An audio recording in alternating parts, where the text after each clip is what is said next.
You ask Tiger to solve. This deals with linear equations with one unknown. The final result is x equals 1 over 4. Let's solve it step by step.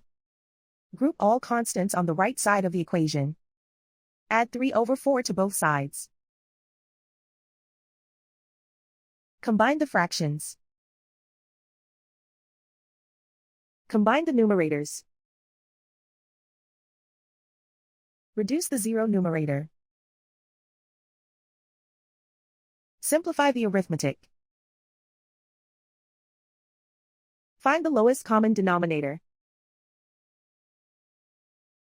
Multiply the denominators. Multiply the numerators. Combine the fractions. Combine the numerators. And so the final result is x equals 1 over 4.